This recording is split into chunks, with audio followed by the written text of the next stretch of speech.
নমস্কার বন্ধুরা, সকলকে আমার চ্যানেলে স্বাগত। সুপ্রিম কোর্টের অর্ডার অনুযায়ী রাজ্যের রাজ্য সরকারি কর্মচারী এবং পেনশনাররা বকেয়া ডিএ এরিয়ার পেয়ে গেলেও এখনও পর্যন্ত লক্ষ লক্ষ শিক্ষক শিক্ষিকা সহ গ্র্যান্টিনেট সংস্থার কর্মচারী এবং পেনশনাররা এই বকেয়া ডিএ এরিয়ারের টাকা পাননি।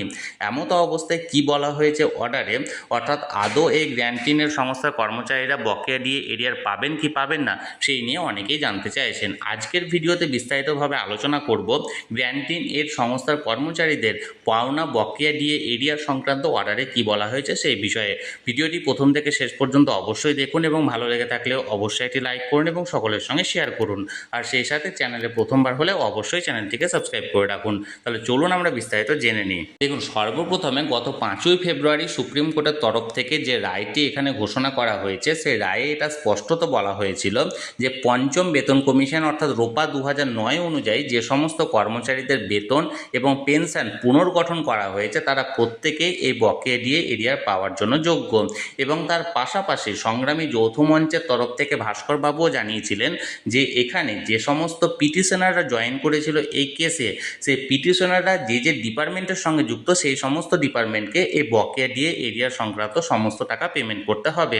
এবং এই সংক্রান্ত আমরা প্রথমত জানবো যে পঞ্চম বেতন কমিশনে যে অর্ডারটি দেওয়া হয়েছিল অর্থাৎ পে কমিশনের রিপোর্ট, সেই রিপোর্টের ডিএ সংক্রান্ত কি বলা হয়েছিল।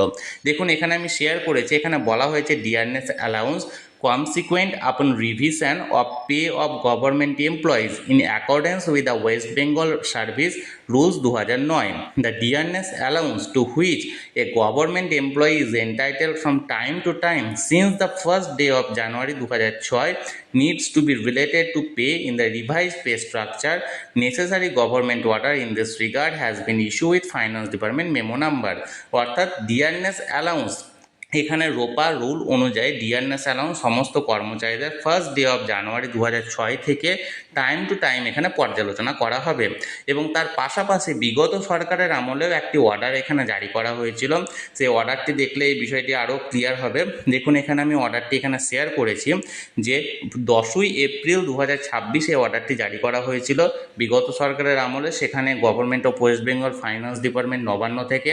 দেখুন কি বলা হয়েছে এখানটায়, sir kindly recall the discussion held on 1st April 2026 in connection with the release of area of dearness allowance by dearness relief to the employees by pensioner of granting aid institution for the period from April 2008 to December 2019।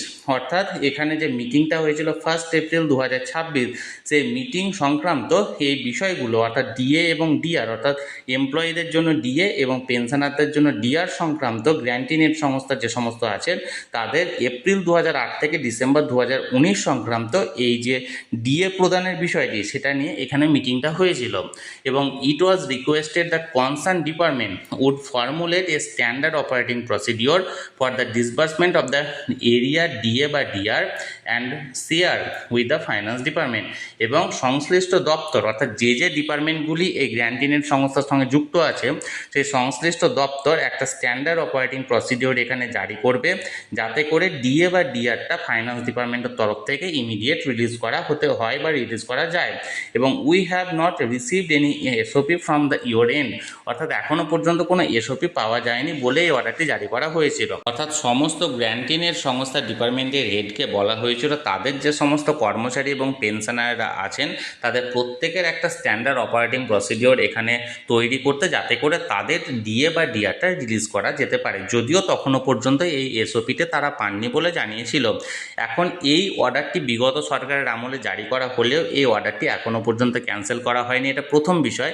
এবং দ্বিতীয় বিষয়, বর্তমানে মাননীয় মুখ্যমন্ত্রীর তরফ থেকেও জানানো হয়েছিল, যেটা আমরা সংগ্রামী যৌথ মঞ্চের তরফ থেকে আহ্বায়ক ভাস্কর বাবুর মুখ থেকেও শুনেছি, যে তাদের এই মুহূর্তে তারা ফান্ড অ্যালোকেশনের ব্যবস্থা করছে, অর্থাৎ ইমিডিয়েট তাদেরকে যে ডিআরটা বা ডিএটা রিলিজ করতে হবে তার যথাযথ ফান্ড তাদের কাছে নেই, তাদের ফান্ড অ্যালট করছে। ফান্ড অ্যালোকেশন কমপ্লিট হয়ে গেলেও তারা যত দ্রুত সম্ভব তারা এই সমস্ত গ্র্যান্টিনের সংস্থার কর্মচারী এবং পেনশনারদের ডিএ রিলিজ করে দেবে। লক্ষ লক্ষ শিক্ষক শিক্ষিকা সহ গ্র্যান্টিনের সংস্থার কর্মচারী এবং পেনশনারদের অযথা চিন্তিত হওয়ার কোনো প্রয়োজন নেই। একটু দেরি লাগছে ঠিকই, কিন্তু তারা সুপ্রিম কোর্টের নির্দেশ মতো নিজেদের বকেয়া ডিএ এরিয়া খুব তাড়াতাড়ি পেয়ে যাবেন বলে মনে করা হচ্ছে। তাহলে বন্ধুরা, বকেয়া ডিএ এরিয়া সংক্রান্ত গ্র্যান্টিনের সংস্থার কর্মচারী এবং পেনশনারদের জন্য বর্তমানে যে অর্ডারটি অ্যাক্টিভ রয়েছে সেই অর্ডারটি আমি আপনাদের সামনে তুলে ধরলাম। এই নিয়ে যদি আপনাদের কোনো কিছু জানার থাকে অবশ্যই কমেন্ট করতে পারেন। আর এই ভিডিওটি ভালো লেগে থাকলে অবশ্যই একটি লাইক করুন এবং সকলের সঙ্গে শেয়ার করুন। আর সেই সাথে এই চ্যানেলে যদি প্রথমবার হয়ে থাকেন এই রকমের ইনফরমেটিভ ভিডিও আরও দেখার জন্য যারা এখনও পর্যন্ত এই চ্যানেলটিকে সাবস্ক্রাইব করেননি তারা অবশ্যই চ্যানেলটিকে সাবস্ক্রাইব করে রাখুন। ধন্যবাদ, দেখা হচ্ছে পরের ভিডিওতে।